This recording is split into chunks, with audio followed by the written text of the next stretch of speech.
피고인 최후 진술하겠습니다. 예, 피고인 일어서십시오. 예, 혹시 뭐 발언이 좀 길어지실 예정이면 앉아서 하셔도 됩니다. 제가 좀 몇 자 이렇게 좀 적어와가지고요. 네. 예, 진술하십시오. 그러면 앉아서 해도 예, 길게 하실 거면 앉아서 네, 하셔도 조금- 됩니다. 조금 길어질 것 같아요. 예, 앉으십시오.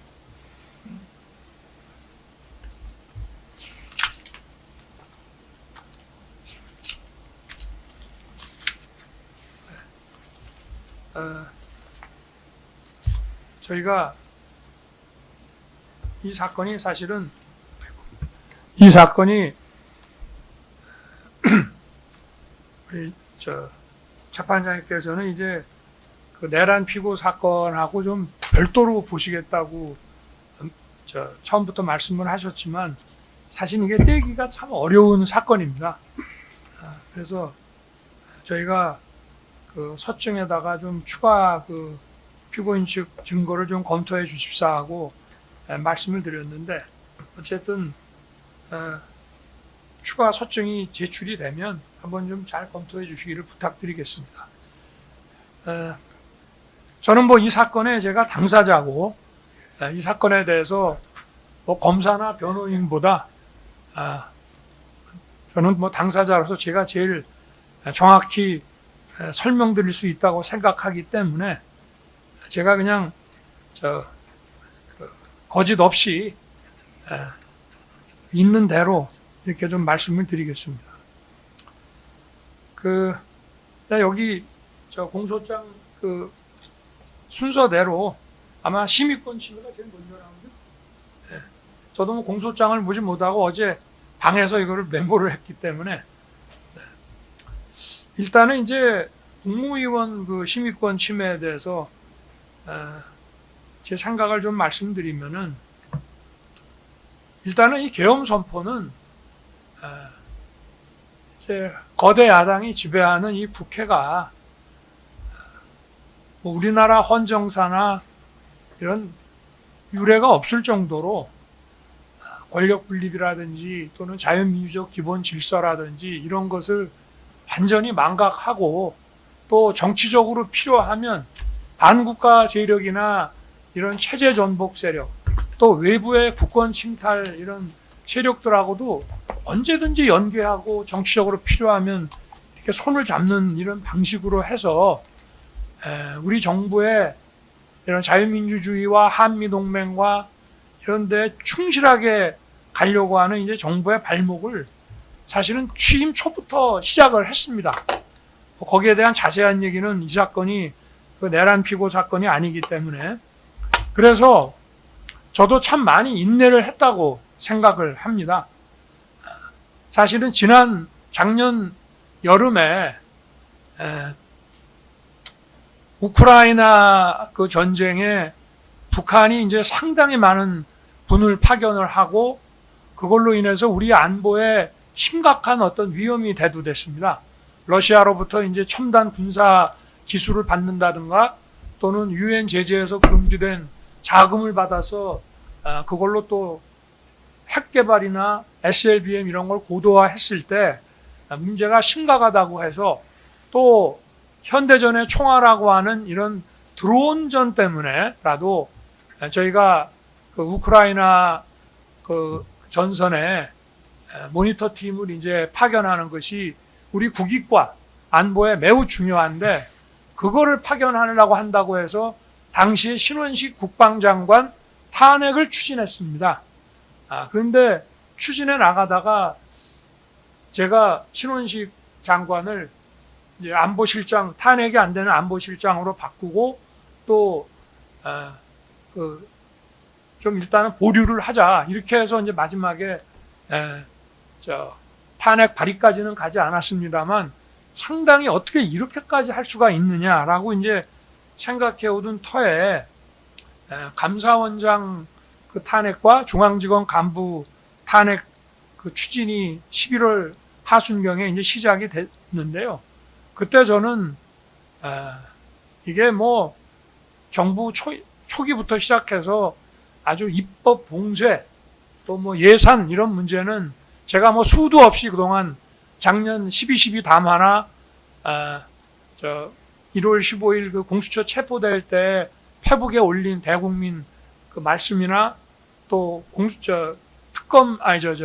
헌법재판소의 그 탄핵 심판에서의 최후 진술에 상세하게 제가 일관되게 언급을 했습니다만은 정말 이런 반헌법적인 이 국회 독재로 인해 가지고 이 국정이 마비되고 우리 헌법이 예정하고 있는 이런 그 권력 분립이라든가 의회 민주주의라는 것에 이런 헌정 질서가 붕괴되고 있는 이런 상황이 저는 계엄이라고 하면 이제 전시 계엄이 있지만 또 비전시 계엄의 우리나라 역사를 보면 비전시 계엄을 상당히 많이 했었습니다.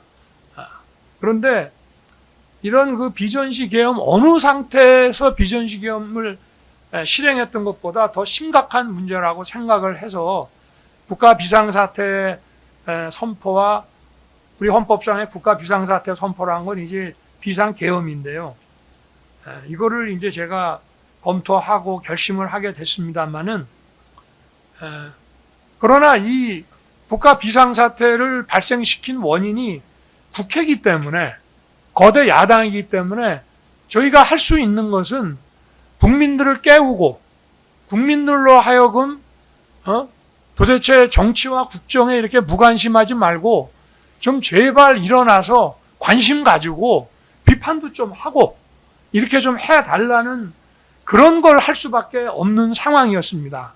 그렇기 때문에 군 병력을 최소화시켜서 딱 국회의 질서유지 병력 소수하고 그다음에 선관위에 또 소수의 서버 보안 시스템 1년 전에 국가정보원에서 시정 권고했던 그것이 시정이 됐는지 워낙 확인을 안 해주니까 그래서 그것만 점검하는 것으로 조치를 했는데요.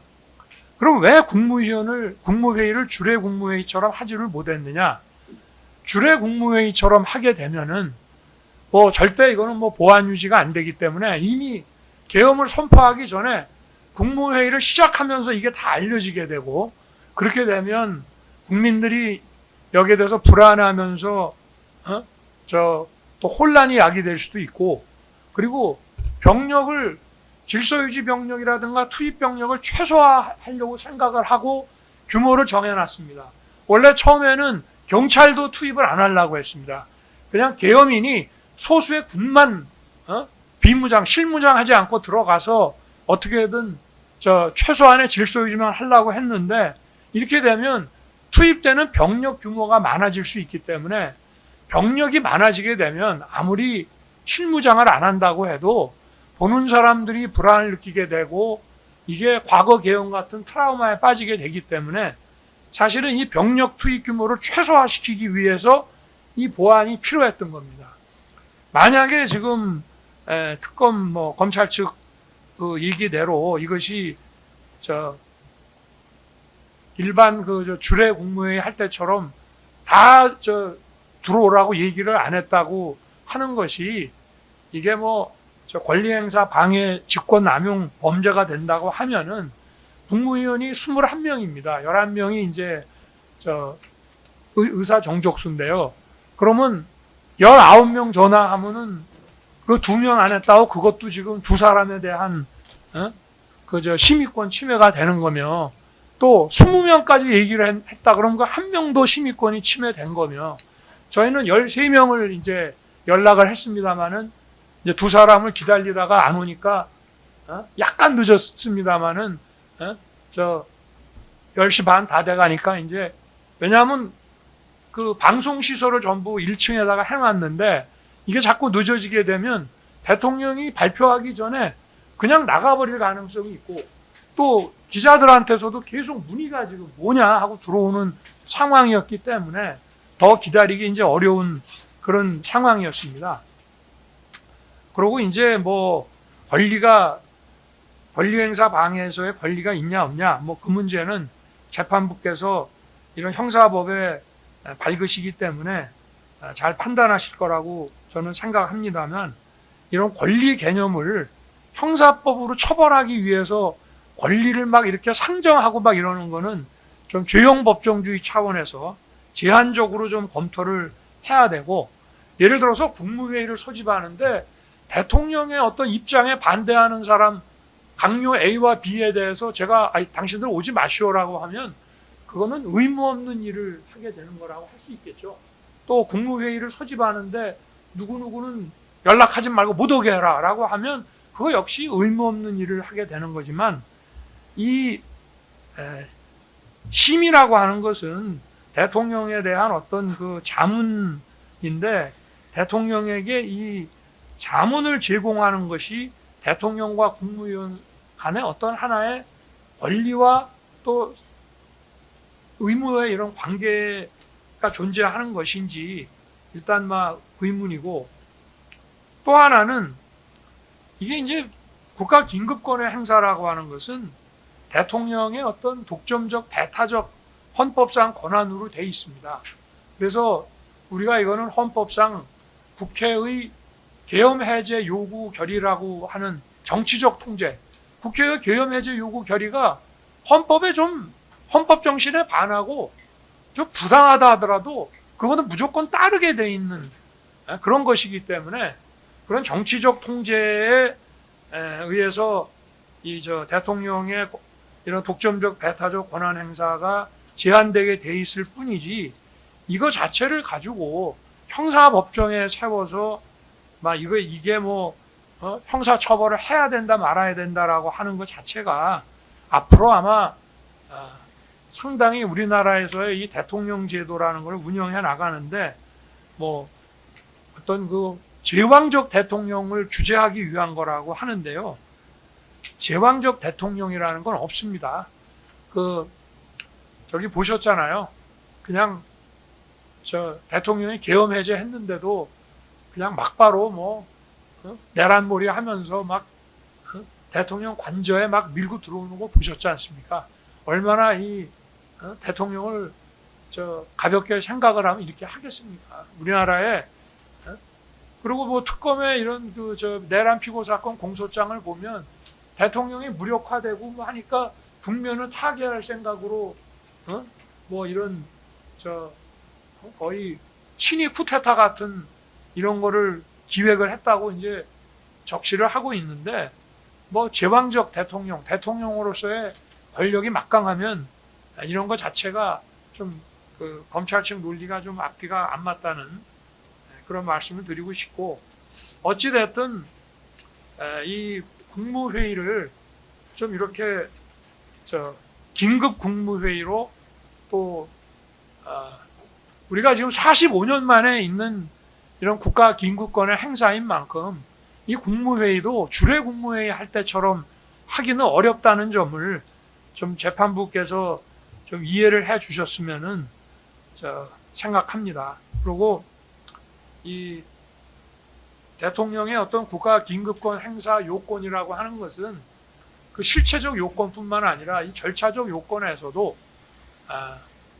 그것이 어느 정도 충족이 되면 그거는 국회의 해제 요구를 따르냐 안 따르냐 하는 것으로 이것까지 사법심사에 들어갈 필요는 없다는, 대통령의 어떤 판단을 좀 존중한다는 그런 이해를 좀 해주시기를 부탁드리겠습니다. 그리고 헌법재판소의 뭐 판결 그 내용 중에도 보면은 이런 국회의 전행이 막중한 어떤 헌법수호와 국정 관한 이런 책임감을 가지고 있는 대통령 입장에서는 참 이게 비상한 조치가 필요하다라는 그런 생각을 가질 수밖에 없다는 점을 충분히 이해를 한다. 그러나 헌법 개정이라든가 법률 개정이라든가 위헌정당 해산 청구 같은 이런 거를 하는 게 맞지 않느냐 하는데, 저는 그 점에 대해서는 그게 과연 가능한 건지에 좀 의문입니다. 네. 일단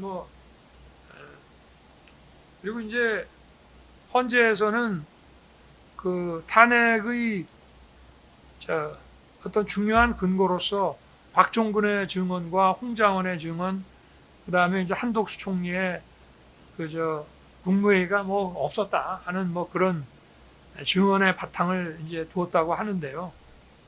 뭐 사실은 헌재에서도 거기까지 세심히 보실지는 모르겠습니다만은 헌재 그 탄핵 심판 증인 신문 조서를 보시면은 이미 거기서도 박종군과 홍장원의 진술들이 짧은 시간이지만 엄청나게 탄핵이 됐습니다. 재판관들이 의문을 가지고 물어보고 박종군도 대통령이 국회의원 끌어내라고 한 적은 없는데 인원이라고 얘기했는데 저는 그걸 의원으로 이해했습니다. 이런 식으로 쓰지도 않는 그런 얘기들을 해가면서 그러나 이번에 이제 비화폰 통화 내역이 원래는 국가 군사 기밀인데 그게 어떻게 제가 탄핵된 이후에 그냥 흘러나가는 바람에 오히려 그것 때문에 지금 이런 프레임들이 족족이 다 지난 가을부터 다 무너지고 있습니다. 그래서 그 정도 제가 말씀을 드리겠습니다. 이 부분에 대해서는 아까 또 많이 얘기를 했기 때문에 그래서 이게 제가 일단 13명을 불렀습니다만 13명까지 부른 거는 나머지 8명에 대한 심의권 침해가 되고 19명이나 20명쯤 불렀으면 한두 명에 대한 심의권 침해가 안 되느냐, 또 불렀는데 안 기다리고 보도가 막 날 것 같아서 그냥 계엄 선포를 했다고 해서 그게 심의권 침해가 되는지 몇 명을 해야 이게 되는 건지 안 되는 건지 참 좀 의문입니다. 그리고 이제 외신 대변인 그 피지 문제는요. 일단 대변인이라는 거는 언론 관심사항에 대해서 자신이 대변하는 기관과 기관장 등의 그 입장을 전달하는 사람입니다. 그래서 팩트 체크를 해주는 대변인이라는 거는 그거는 언론에서 자기가 취재하는 것이고 뭐라고 어떤 팩트에 대해서 묻거나 정책에 대해서 묻더라도 거기에 대해서 입장을 얘기를 해주면 그거를 받아들이고 안 받아들이는 것은 언론의 몫입니다. 그리고 저는 제 입장을 얘기를 한 것이고요. 그러면 국회의원들의 그 국회 진입을 차단했냐 안 했냐? 그거 지금 그래서 저희가 내란 피고 사건의 그 재판 결과를 좀 보고 선고를 해 주십사고 부탁을 드린 것도 거기서 지금 계속 논의가 재판이 지금 진행되고 있습니다. 근데 제가 그거를 막았다고 했던 증언들이 족족이 지금 깨지고 있고 지금 이제 마지막 증인 한두 명이 지금 남아 있는 상태고요.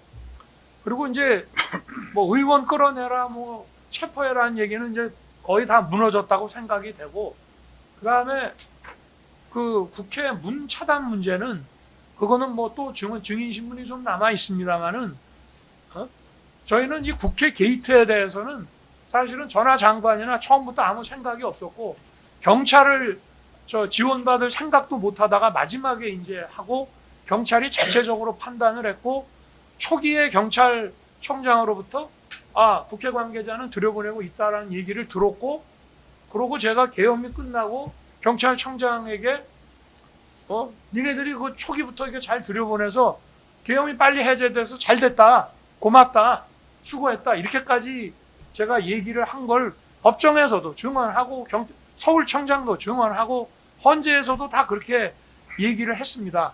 그래서 저는 나중에 그 24시 00부터 한 1시간 정도 사실은 한 40분 정도 됐겠죠. 00시 한 40분 되면 이미 이제 표결에 들어갈 준비가 다 됐으니까 그 기간 동안에 문을 닫았는지 자체를 저는 알지를 못합니다. 물론 다 들어갔습니다. 수천 명이 들어갔습니다. 그렇지만 이 문제도 지금 내란 피고 사건의 재판에서 지금 핵심 그 쟁점으로 지금 다뤄지고 있는 그런 상태고요. 그 다음에 이제 그 강의구가 기한했다라고 하는 이 이제 허위 공문서 등과 관련된 건데, 저도 말씀을 드렸고 증인신문 과정에서도 이제 얘기를 했습니다만은 저는 공직생활 저도 한 6년 했습니다만은 이런 종류의 그 공문서라는 게 과연 대한민국에 존재하나 싶습니다. 왜냐하면은 우리가 이제 장관, 총리, 대통령이 결재하는 문서라고 해도 교육부에서 올라오는 부서 중에 이를테면 대통령령인데 교육부 소관 대통령령도 있고 뭐 국방부 소관 대통령령도 있고 기재부 소관 대통령령도 있는데 거기에 대해서 이제 뭐 국무회의에서 심의가 끝나고 나면 이제 그 부서가 올라옵니다. 올라오는데 그 기한 자체가 교육부 건 교육부에서 올라오고 저 국방부는 국방부에서 올라오고 기재부는 기재부에서 올라오는 것이지 그걸 대통령실에 그것도 비서실도 아닌 그냥 대통령 뒷바라지 해주는 의전 뒷바라지 해주는 부속실에서 이런 거를 기한한다는 거는 공문서라고 하는 거는 기본적으로 그 어떤 문서의 그 어떤 관리와 정확성과 이런 거를 담보하기 위해서 서명한 사람이 이거를 작성했다고 하는 것이 아니라 기한자가 이 문서를 만든 겁니다. 예를 들어서 회사에서 뭐 A 부서가 있고 B 부서가 있고 C 부서가 있으면은 위에 이사와 사장의 결재를 받았다고 하더라도 부서별로 작성하는 그 문서의 작성 주체와 관리 주체가 다 다른 것이기 때문에 도대체 이게 부속실에서 만들 수 있는 문서인지 저도 그러기 때문에 12월 7일 토요일 날 제가 대통령실에 잠깐 나와서 간단한 대국민 담화를 하고 퇴근을 할 때 이거를 들고 왔길래 제가 강의구한테 이미 여러 차례 말씀드렸지만 아니 이거를 왜 자네가 만드나? 이걸 왜 부속실에서 하나? 그러니 이거 국방부에서 해야 되는 거 아니냐라고 하니 아니 뭐 그냥 하나 간단히 설명해 주시면 제가 그냥 갖고 있겠습니다라고 했기 때문에 저도 총리도 서명했으니까 그냥 사인해주고 나온 거지. 거기에 대해서 무슨 이 문서의 성격이 어떻고 그거를 만약에 부서라고 한다면 그거를 사전 부서라고 허위로 만들었다는 거는 말도 안 되는 것이 아니 보안 때문에 국무위원도 다 못 부르는데 사전 부서는 국방부에서 기한을 하도록 해야 되는데 국방부 기한자가 최소한 뭐 6급의 사무관에 최소한 과장 내지는 국장이 그 기한 서류의 결재를 쭉 올라가면서 해줘야 장관이 서명하고 장관이 전자결재하고 총리가 결재하고 대통령이 마지막에 누르는 것인데 이거를 대통령 부속실에서 이거를 했다는 것 자체가 이 서류가 무슨 서류냐? 저는 그게 일단 좀 의문입니다. 그리고 저도 뭐 헌재에서도 이거는 사전 부서는 불가능하다. 보안 때문에. 이런 얘기를 헌재에서도 이미 다 했고요.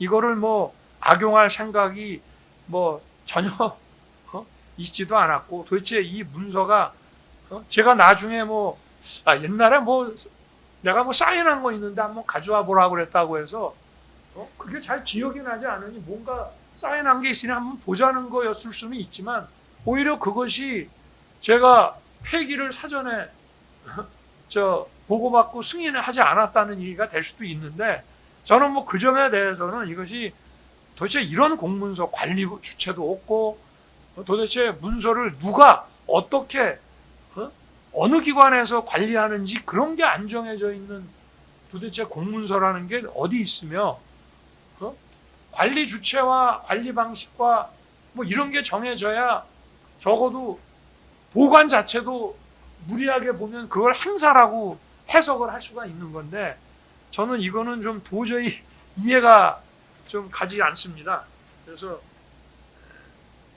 그리고 뭐 허위라는 거에 대해서도 그리고 뭐 국방장관이 서명은 있지만 국방장관이 뭐 5일인가 6일날 아마 7일날 밤에 들어갔으니까 언제 법적으로 사직을 했는지 모르지만 아니 국방장관이 자기가 그 직에 있을 때 서명을 했겠거니 생각을 하는 거지 국방장관이 뭐 그만뒀는데 서명을 한 거라고 제가 생각할 리도 없는 것이고 그래서 이 부분은 좀 면밀하게 재판부께서 좀 검토해 주시기를 부탁드리겠습니다. 그리고 이 비화폰 관련한 이 직권남용에 대해서는 이 공소 사실과 같은 지시를 저는 한 적도 없거니와 기본적으로 도대체 비화폰 단말기를 수사기관이 못 보게 하라는 얘기도 수사기관조차도 지금 저를 수사하려는 수사기관조차도 처음에 인식을 못하고 있던 거를 마지막에 그렇게 제 신병을 확보하고 영장을 받아내려고 이제 구성을 한 모양인데 지금 뭐 자기들이 저도 뭐 법정에서 나중에 이제 그 전에 많은 사람들이 증언을 했지만 제가 처음에 그 재판에 한 2차례 안 나오고 김성은 그 경호처 차장이 나왔을 때부터 제가 아마 법정에 나온 것 같은데 그 김성훈과 또 경호처장 박종준 뭐 이런 분들 증언하는 거를 보니 다들 뭐 그렇게 이해했다 뭐 이런 식이고 저는 12월 7일은 제가 이거 물어봤던 시기에는 탄핵도 되지 않았고요. 그날 저녁 그 국회 탄핵소추안이 기각됐습니다. 그리고 그게 원래 일사부재의 때문에 그렇게 일주일 후에 다시 갈 가능성도 이제 없는 상황이고 사실 저는요 내가 비화폰으로 통화한 거를 그 통화 내역을 좀 파악하고 싶은 마음도 있었습니다. 그게 아무리 군사 기밀이라 하더라도 뭐 결국은 대통령의 입장에서 대통령이 보겠다면 볼 수도 있는 거라고 생각이 되지만 그래도 조심스러워서 보지를 않았고 그게 언론에 막 나오니까 홍장원에 그래서 야 이거 보안 조치를 해야 되는 거 아니냐 그 법에 규정에 있습니다. 홍장원 그 보안 사고입니다라고 하니까 그럼 보안 조치를 해야 되는 거 아니냐 하니까 보안 규정이 있습니다. 그럼 규정에 따라서 하면 되겠네라고 했지만 제 머릿속에 들어온 것은 일단 그만둔 사람들 보직에서 해임되거나 뭐 그만둔 사람들 한 10여 명 되는 사람들의 휴대폰을 경호처가 수거를 하거나 또는 뭐 수거를 못할 상황이 되면 그쪽하고 잘 얘기를 해서 홍장원이 같이 이렇게 막 언론에 나가지 않게 하는 뭐 그런 정도가 보안 조치 객건이라고 생각을 한 거지 자기들끼리 이거를 기술적으로 막 검토를 해서 뭐 이런 복잡한 내용은 대통령으로서 도대체 알지도 못하고 이런 거를 아무리 파면됐다 하더라도 당시 현직 대통령에게 이런 거를 걸어서 이걸 직권남용 운운한다는 것 자체가 정말 제왕적 대통령이면 이런 걸 할 수가 있는 건지 참 의문입니다. 그리고 그 3명의 이제 뭐 방첩사령관, 뭐 수방사령관, 특수전사령관, 특전사령관 그 휴대폰을 제가 특정했다는 건데 그거 정말 말이 안 되고요. 그 증인신문 조서를 한번 저는 뭐 그때 오자마자 첫 번째나 두 번째에 박종준 처장이 와서 증언하는 걸 제가 봤기 때문에 그 3사람은 왜 나온 거냐 그랬더니 그 3기관에서 경호처에 이거는 우리가 수사기관에 제출했기 때문에 그렇게 알으라고 통보가 와서 그래서 이 3사람 휴대폰이 뭐 이미 제출이든 영장이든 어쨌든 수사기관에 압수가 됐구나라고 경호처가 알게 됐다는 겁니다. 그러니까 대통령의 무슨 보안 조치에 대한 얘기가 자기네들이 그런 식으로 이해했다고 지금 생각을 하는 거예요. 기억이 혼재돼서 제 입장에서는 그 3사람만 얘기할 이유가 없죠. 뭐 경찰청장하고 통화한 거, 국방장관하고 통화한 거, 뭐 많이 있지 않습니까? 그리고 사실은 이 통화 내역이 결국은 공개가 됨으로써 지금 이런 소위 말하는 뭐 대통령의 끌어내기, 체포 이런 프레임들이 법정에서 속속이 이게 만약에 이 통화 내역이 헌재 탄핵 심판 때 만약에 공개됐다면은 헌재 탄핵 심판 때는 12월 달에 이 왜 내란 수사를 막 했나 보니까 이런 것들을 헌재에서 막 제출을 해가지고 아마 이거를 이제 탄핵으로 끌고 가려고 했던 게 아닌가 싶은데, 헌재 입장에서는 탄핵이라고 하는 거는 이게 어떤 징계 행정재판 같은 거기 때문에 형사증거법에 따라서 하지 않아도 된다라고 하지만 그거는 헌재법에 맞지 않는 거라고 생각하고요. 더구나 국민이 직접 선거를 통해서 민주적 정당성이 가장 높은 대통령에 대한 탄핵 심판을 하면서 이런 식으로 한다는 게 많이 아쉽기는 합니다만, 그때 만약에 통화내역이 지금같이 이렇게 오픈됐더라면 과연 저 곽종근이나 홍장원이나 이런 사람들의 이런 증언 내용이 과연 유지될 수 있었겠나, 그런 생각이 많이 듭니다.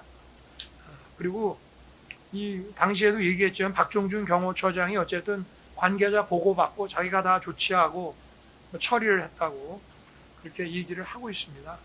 그래서 이거는 이런 공소 사실과 같은 지시를 저는 한 바도 없고, 그 정도로 비화폰 단말기를 수사기관이 못 보게 하라고 지시할 정도의 무슨 기술적 지식도 없거니와, 제가 그때도 법정에서 재판부께 말씀을 드렸지만 어떤 검사나 수사기관이 수사관들이 하더라도 임의 제출이나 압수 절차에 의해서, 영장에 의해서 만약에 이런 비화폰 단말기를 자기가 획득을 했다, 입수를 했다 그러면 바로 열어서 통화 내역이 남아 있으면 그 통화 내역부터 아마 휴대폰으로 찍어놔 버렸을 겁니다. 그래서 그게 수사기관에 제출이 돼 있는데 수사기관으로 하여금 비화폰 단말기 화면을 못 보게끔 막으라고 한다는 얘기가 도대체 상식적으로 맞는 얘기인지 저는 의문이라는 말씀을 재판부께 드렸습니다. 그걸 어떻게 막습니까? 그 법정에서 얘기하는 거 보니까 박종근 특전사령관도 자기가 이거를 제출을 했답니다. 이걸 제출을 했는데 자기가 통화 내역을, 의미 있는 통화 내역들은 자기가 메모를 해놓고요. 통화 내역은 다 지우고 제출했다고 하더라고요. 아마 뺏긴 사람 아니고 제출한 사람들은 다 지우고 자기가 메모 좀 해놓고 아마 제출했을 겁니다.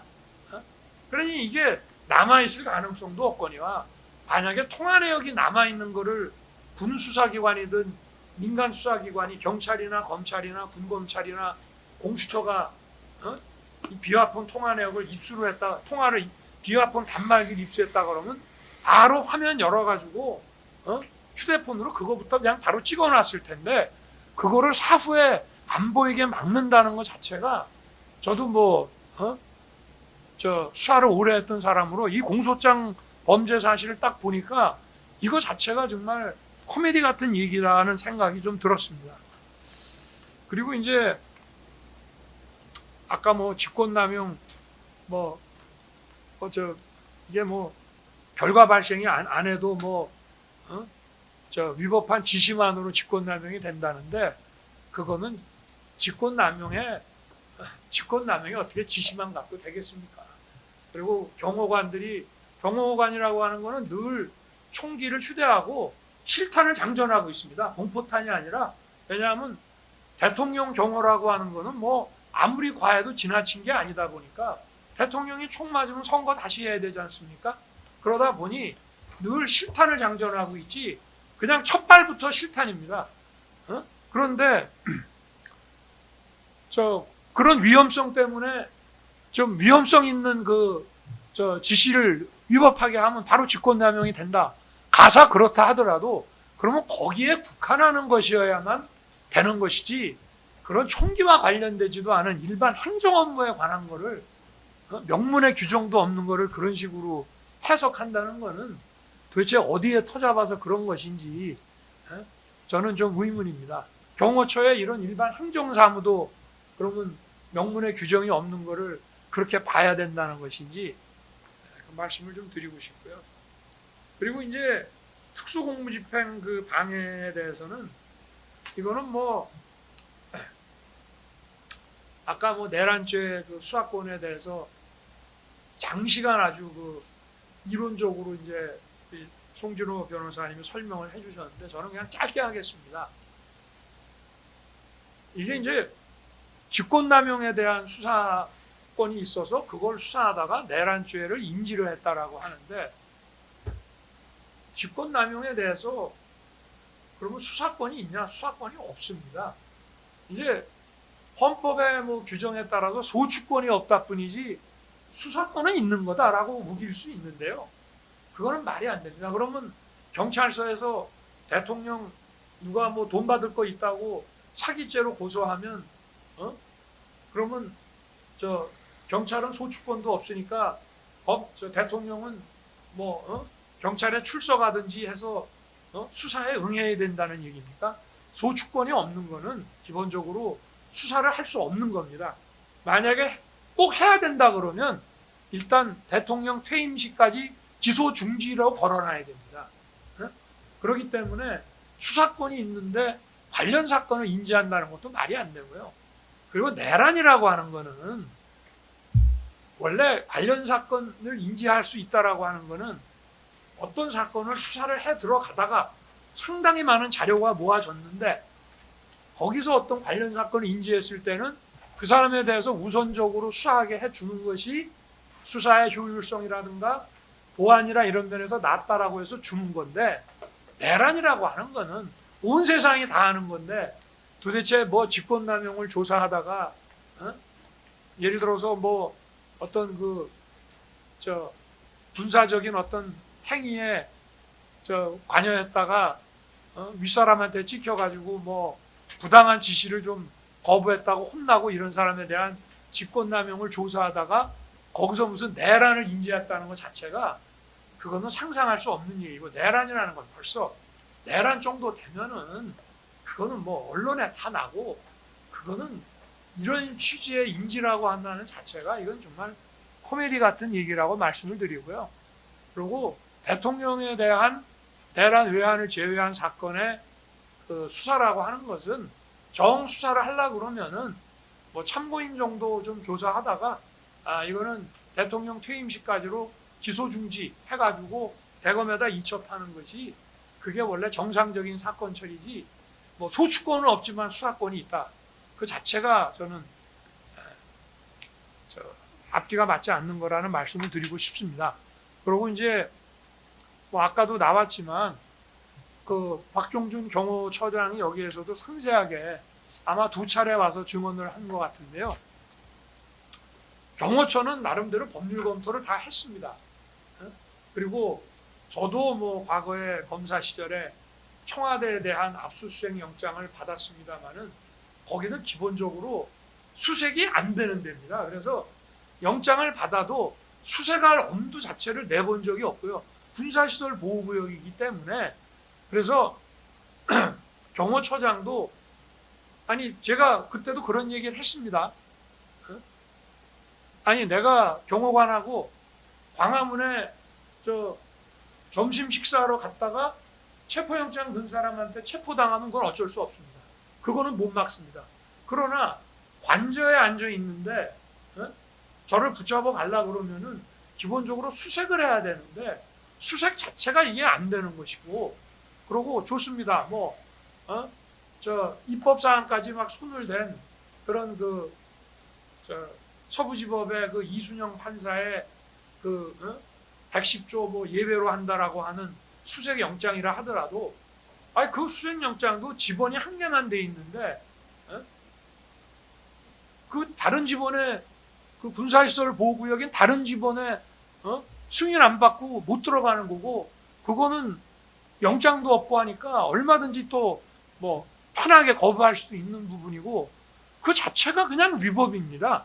그래서 이거는 더 복잡하게 따지고 말 것이 없이, 이게 무슨 아파트 뭐 계단이라고 하는데 아파트 계단은 누구나 다니는 데고요. 그리고 도대체 이게 남의 군사시설 보호구역인 이런 통제된 구역에 대해서 수색영장에 없는 지번을 마음대로 들어갈 수 있다는 발상 자체가 이게 참 정말 이게 가능한 얘기인가, 저는 그런 생각을 했습니다. 여기 김홍일 변호사님 와 계시지만 2024년 12월 하순에 그 공수처가 압수수색 영장을 체포 영장하고 뭐 압수수색 영장을 원래 체포 압수수색 영장 청구는 언론에 안 내거든요. 원래 기민하게 해갖고 하는 건데 그거를 영장을 청구하면서 아예 보도를 해버렸습니다. 그래서 아니 보통 체포 영장하고 압수 영장을 청구하면서 언론에 풀하는 게 없는데 상식에 반하는데 그래서 제가 밤인가 새벽에 그 보도 나오고 제가 김홍일 변호사님하고 통화를 하면서 아 이게 내란 수사권도 없으니 자기들이 이거를 경찰하고 검찰에서 넘겨받았지만 아마 출구 전략을 세우느냐고 기각당하려고 이렇게 영장을 넣은 모양이네요.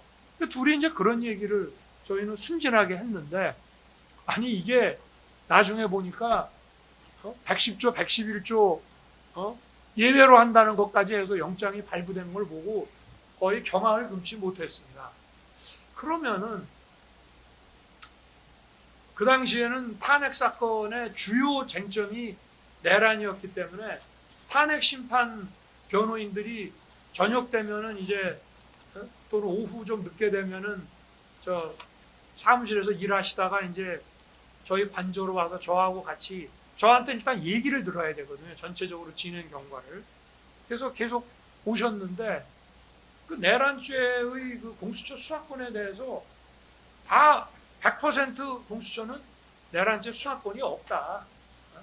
라는 이제 결론을 내리고 있는데 이제 그런 상황이란 말입니다. 그리고 이게 지금 헌법재판소의 주요 쟁점인데 그러면 대통령이 헌재 가서 거기에 대한 변론을 해야지 수사기관에 끌려가 가지고 여기에 대해서 할 수는 없는 거 아니냐. 수사권도 없지만 현실적으로도 그런 게 아니냐. 도대체 이게 왜 그러냐? 그러면 수사권을 가지고 있는 경찰이나 그러면 검찰은 또 김용현을 그때 구속을 했기 때문에 아마 그 당시에 법원의 그 공보관하고 행정처장인가 하는 분이 언론에 풀하고 국회에서 말씀하신 거를 보면은 어떤 논리를 대시더라고요. 그러니까 직권남용 수사권이 있어서 거기에 터잡은 게 아니다. 이거는 공범인 경찰에 대해서 수사권이 경찰의 모든 범죄에 대한 수사권이 검찰에 있기 때문에 거기에 대한 공범이기 때문에 김용현 국방장관도 하는 거다 이렇게 하고 직권남용 수사권이 내란으로 이렇게 확장된 건 아니다라는 식으로 법원에서도 책임 있는 위치에 있는 분들이 풀을 했습니다. 그래서 저는 검찰이나 경찰에서 오라 그러면 그거 할 수 없이 가야 되지 않겠나 하는 그래서 의견서도 좀 준비를 해보고 이제 이렇게 혹시나 싶어서 했는데 이거를 그래서 이제 처음 그 체포영장하고 압수수색 영장을 청구했다라고 언론에 풀이 됐을 때는 공수처의 출구 전략이고 다시 수사권 있는 쪽으로 보내겠구나라고 생각을 했다는 일이 됐기 때문에 그 전부터 이제 준비를 좀 했습니다. 수사권 있는 대로 가겠지. 근데 공수처가 끝까지 이거를 이제 우기는 걸 보고 저는 이런 생각을 했습니다.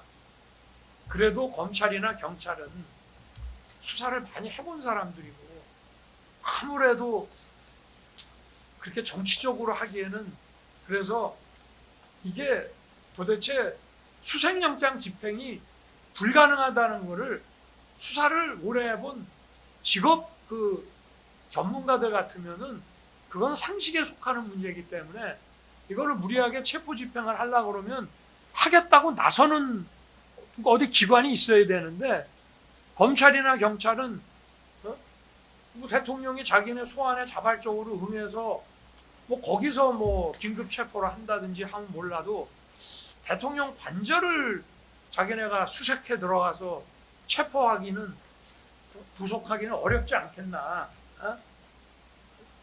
이런 생각이 있었기 때문에 공수처가 그야말로 어떤 정치 수사에 자기들이 어떤 나선 게 아닌가 하는 생각 말고는 도대체 다른 생각이 막 들지를 않았습니다.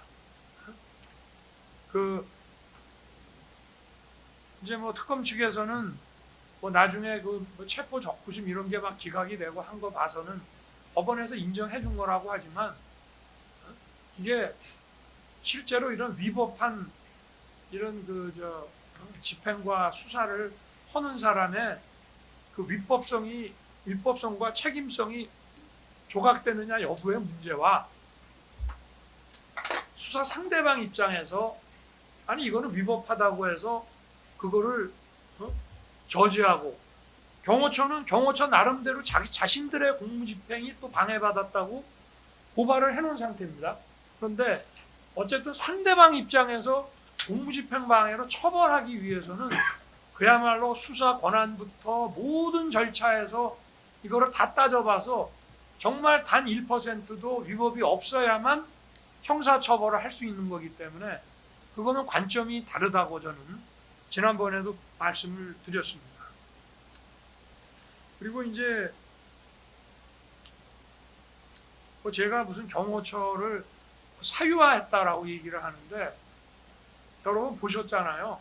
경호처 대통령이 탄핵소추가 되고 나니까 그러면서 이제 바깥에서 막 흔드니까 아까도 말하지만 그 남명구 같은 사람들은 이미 벌써 경찰하고 이렇게 다 선이 다 가지고 밖에 나가서 대통령 관저의 그 내부 상황을 다 이미 기밀 누설을 다 해줍니다.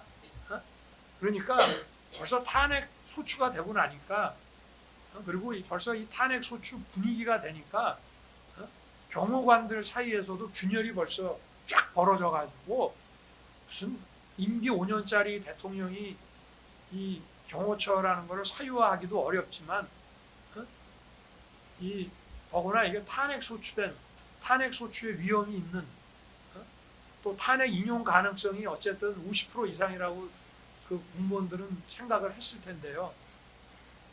당시에 무슨 탄핵 반대 운동이 벌어지는 그런 현장을 실제로 무슨 광화문이라든가 또는 뭐 세이브 코리아 뭐 집회라든가 뭐 이런 대학의 집회라든가 안국동 집회 이런 데를 실제로 가보지 않고 그냥 메이저 언론 방송만 보고 이런 사람들은 탄핵 가능성이 거의 90% 이상이라고 100%라고 생각할 타임에 어떻게 경호관들이 제가 경호관들을 사유화할 수 있겠습니까?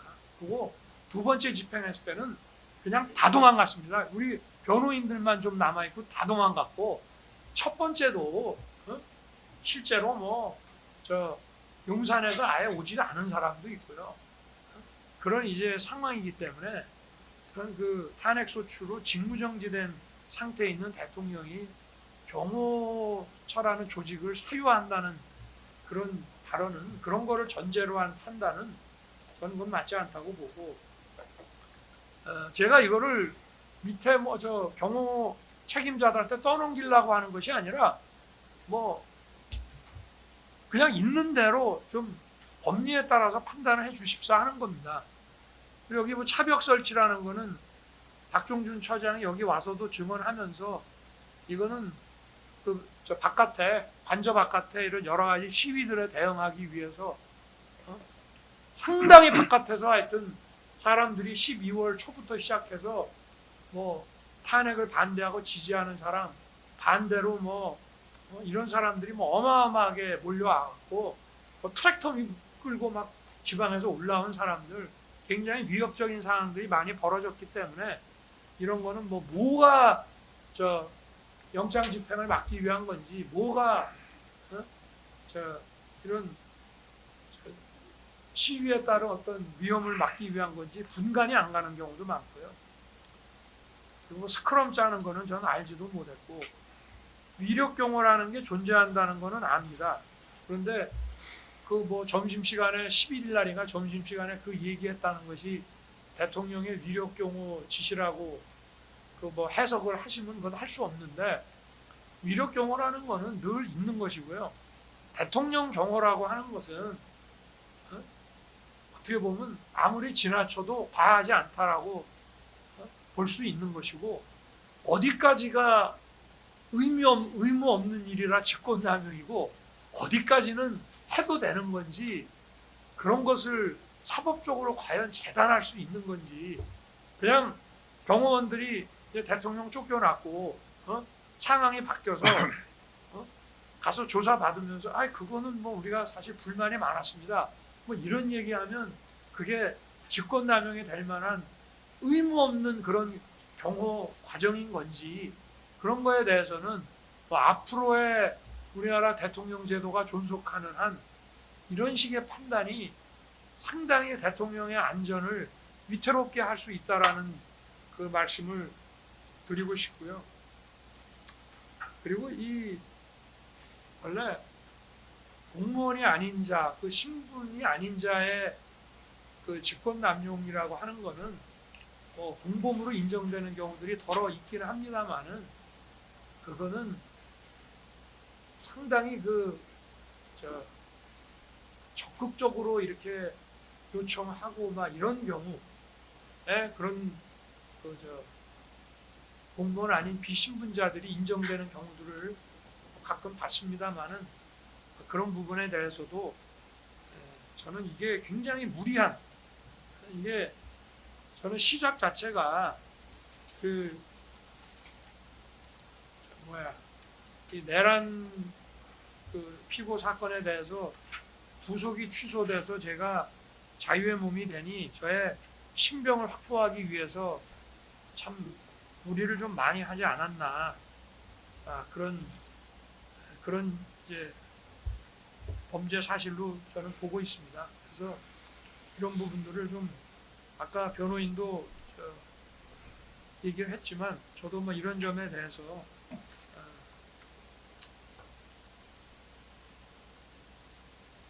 중복이 되지 않는 범위 내에서 좀 말씀을 드리고 어쨌든 하여튼 뭐 저는 뭐 정치 상황이 이런데 제가 뭐 1월 18일에 이 사건 구속 만기라고 그래서 뭐 집으로 돌아가겠다는 생각 거의 안 하고 있습니다. 제 아내도 지금 구속이 돼 있고 제가 뭐 집에 가서 뭘 하겠습니까? 저는 뭐 다른 기소된 사건도 많기 때문에 얼마든지 다른 거로 영장을 발부해서 저의 신병을 확보해 주기를 바라는데 이거를 이렇게 신병 확보 차원에서 이런 거를 좀 그런 만약에 고려가 혹시 있으시다면은 저는 이게 처음부터 그 특검 측에서는 130명의 증인을 하겠다고 하고 굉장히 방대한 증거 자료를 제출했기 때문에 변호인 측에서도 그 많은 거를 다 복사를 해서 검토하고 그 인부를 하기 위해서 검토하는데 상당한 시간이 걸렸기 때문에 벌써 그걸로 2달이 지나갔지 뭐 변호인이 지체한 건 아닙니다. 증거를 워낙 많이 냈기 때문이고 그리고 특검 측에서 시간의 대부분을 다 썼고요. 그렇지만 초기부터 이거를 6개월 안에 판결까지 선고한다는 그런 거는 없었기 때문에 이제 특검 측에 이게 끝났으면 저도 아까 유정아 변호사가 서증 진술하는 거를 들어보니까 지금 이 사건에 대해서 전체적으로 이 사건을 이해하는데 왜냐하면 이 내란 피고 사건의 헌법재판이라든지 그 피고 사건을 직접 보시지 못했고 또 다른 재판부는 여기에 대해서 일반 언론에서 나오는 얘기밖에 그래서 지금 우리 많은 법조인들도 여기에 대해서 좀 어떤 본인이 의도하지 않더라도 어떠한 좀 바이어스를 가질 수가 있는 거기 때문에 여기에 대해서 충분히 좀 설명을 해드리는 것이 저희는 이 사건도 시각을 나쁘게 보는 것과 그래도 어느 정도 이해를 하면서 보는 것이 이 사건의 어떤 법리나 증거나 또 무슨 책임성을 판단하는 데 있어서 굉장히 중요한 요소라고 저는 보기 때문에 이 부분에 대해서 저희가 어쨌든 남아있는 아까 180개 하고 이제 약 400여 개 못한 거를 입수를 해서 제출을 하면은 막 거기에 대해서는 좀 서증 조사할 수 있는 기회와 또 필요한 그 증인들에 대해서 좀 증언할 수 있는 그런 기회가 되면은 거기에 대해서 좀 심리를 하고 그리고 마무리해 주시기를 다시 한번 부탁드리겠습니다. 뭐 저 18일 날 저는 그래서 얼마 전에도 그 일반 이적 사건 영장 발부 여부 부속 신문할 때도 제가 재판부에 얘기했습니다. 상황이 이런데 저는 제가 귀가한다는 거 이런 거 생각 안 하고 있다. 그래서 영장 구속을 불구속으로 해달라 이런 요청 절대 드리는 게 아니고 내가 필요한 얘기만 좀 몇 마디씩 드리겠다라고 해서 얘기를 했고요. 그래서 제가 밖에 돌아다니는 게 영 불편한 그런 분들도 많을 텐데 얼마든지 다른 사건으로 신병을 확보하더라도 이 부분에 대해서는 저희들은 참 이 공소 사실 자체가 정말 이것이 이게 과연 타당하냐? 이게 도대체 형사 사건으로 이런 거로 구성을 해가지고 사법부야 재판에 회부하고 하면 기소를 하면 재판을 하셔야 되는 거지만 도대체 이런 대통령의 국무회의 주제에 대해서 들 불러서 직권남용이라든지 또는 무슨 비화폰 단말기를 못 보게 하는 것이 무슨 병어처법상의 직권남용 또 그것도 또 교사라고 합니다. 또 그런다든지 그리고 명백히 위법한 수색에 대해서 도대체 이거를 공무집행 방해라고 우긴다든지 이런 피지 이런 걸 가지고 직권남용으로 지금 의유를 한다든지 도대체 대통령 부속실이라는 거는 어떤 공문서도 작성할 권한이 없어요. 유일하게 있다 그러면 아마 대통령 기록관에다가 선물 들어온 것들을 일단 대통령 청사에 창고에 보관을 하다가 그거를 기록관에 보낼 때 아마 공문을 작성할 겁니다. 그거 말고는 대통령 부속실장이 도대체 무슨 공문서를 작성할 수 있다는 것인지 이게 어떻게 뭐가 허위라는 건지 또 이 공문서의 그 내용과 취지가 뭐라는 것인지 정말 이런 거를 가지고 제가 아무리 파면됐지만 전직 대통령을 이걸로 범죄 구성을 어떻게 보면 엮어서 이렇게 재판에 회부한다는 것이 저희는 여기에 대해서 더 하고 싶은 얘기와 기다렸습니다. 특검 측에서 제출한 거에 대해서는 저희가 반대 신문도 하고 했지만 저희도 여기에 대해서 재판부에 더 많은 이 사건에 대한 전반적인 설득과 설명과 또 저희가 특검이 검찰 측이 만들어 놓은 운동장에서만 축구를 할 수는 없는 것이고 저희 입장에서도 다른 운동장에서 저희가 제시하는 관점에서 봐주십사라고 하려고 하다가 지금 이렇게 된 것이니까 그런 부분에 대해서 한번 또 추후 제출하는 증거들 보시고 재판부께서 이 부분에 대해서 좀 이렇게 선처해 주시기를 앙망합니다. 네, 감사합니다. 이상입니다. 예, 변론 종결합니다. 이 사건 판결은 2026년 1월 16일 오후 2시에 이 서간 311호 중법정에서 선고하겠습니다. 예, 오늘 재판은 이것으로 마치겠습니다.